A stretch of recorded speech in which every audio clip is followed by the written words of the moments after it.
বিড়ি সিগারেট গুটকা যারা খাও তারা মুসল্লি তো 5 মিনিট থাকবে আপনার পাশে, ঠিক কিনা কথা বলে? মুসল্লি কতক্ষণ থাকে? 5 মিনিট, নাহলে 10 মিনিট, তারপরে সরে যাবে নামাজ শেষ হলে। কিন্তু সব থেকে বেশি সময় কে কাটায়? বিবি। তোমার বউকে জিজ্ঞেস করবে আমি বিড়ি খাই, গুটকা খাই, সিগারেট খাই, তোকে কেমন লাগে? ও মনে মনে ভাববে আটকুড়ার বেটা তোকে তো ঝাঁটা মারতে মন যায়, কিন্তু বলবো কি? বউ তো বাস্তব কথা বলছি, তার হৃদয়কে জিজ্ঞেস করেছো? তোমার বিড়ির গন্ধে, তোমার সিগারেটের গন্ধে, তোমার গুটকের গন্ধে, গুটকার গন্ধে তার স্ত্রী তোমার কতটা কষ্ট পায় তোমার দুর্গন্ধে? স্বামী হিসাবে তোমাকে খালি মেনে নেয়, স্ত্রী হিসাবে তোমার খিদমত করে, তা না হলে তার ভেতরেও আল্লাহ নফস দিয়েছে, তার ভেতরেও ভাবনা চিন্তার একটা জায়গা দিয়েছে, সেও কষ্ট পায়। তোমার স্ত্রীর যে কষ্ট, সেই কষ্টর হিসেবটাই কিয়ামতের দিনে দিতে পারবে না। তুমি কষ্ট দিচ্ছ। ওই জন্য আমার ভাই, আপনি খান, মুরগির মাংস 2 পিস বেশি খান, কোনো অসুবিধা নাই, খাবার একটু বেশি খান। যেমন বলে দিই, আজকে কিয়ামতের আলামত শুনবেন আমার যুবকরা, শোনো, কিয়ামতের আলামত হচ্ছে তোমরা। আজকে ডিজাইনে চলছে সমাজ। কিসে চলছে বললাম? ডিজাইনে। দেখছেন না? বউ যদি, আচ্ছা কেউ যদি নিজের স্ত্রীকে বলে আমি রাত্রে পরোটা খাবো, একটু গাওয়া ঘি দিয়ে পরোটা করে দিও, দিবে না? দিবে না?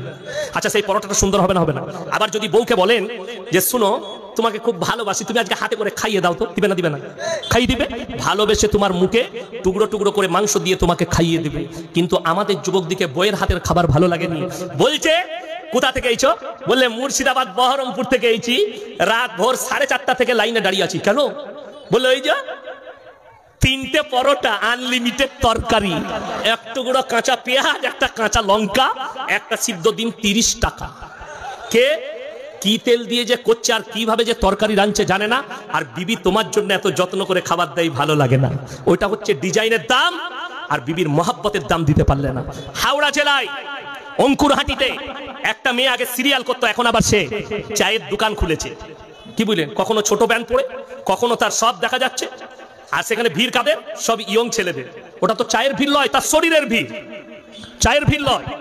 চাটা কি করে করছে? দিচ্ছে দিদি 1 কাপ।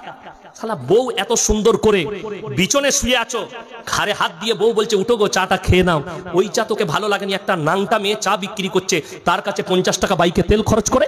একজন বলছে আমি মেদিনীপুর থেকে এসেছি, একজন বলছে আমি মুর্শিদাবাদ থেকে এসেছি। হারাম খোর, কবরে যা বুঝতে পারে। ডিজাইনের দাম লাখ টাকা, গেল কিয়ামতের আলামত। আজকে শুনেলেন, এই সমাজে, ভারতবর্ষে নয় পৃথিবীতে, এখন যে মেয়েটা ফেসবুকে যতটা ন্যাংটো হবে ততটা ভাইরাল, যে যতটা শরীর খুলতে পারবে তার লাইক তত বেশি, তার আপনার ফেমাস সে তত বেশি। আর এইখানে হাত দিচ্ছে বাটনে কারা? যুবক ছেলেরা। যদি বলেন হুজুর কি বলবো, আমরাও মোবাইল ব্যবহার করছি, মোবাইল খুললে মাঝে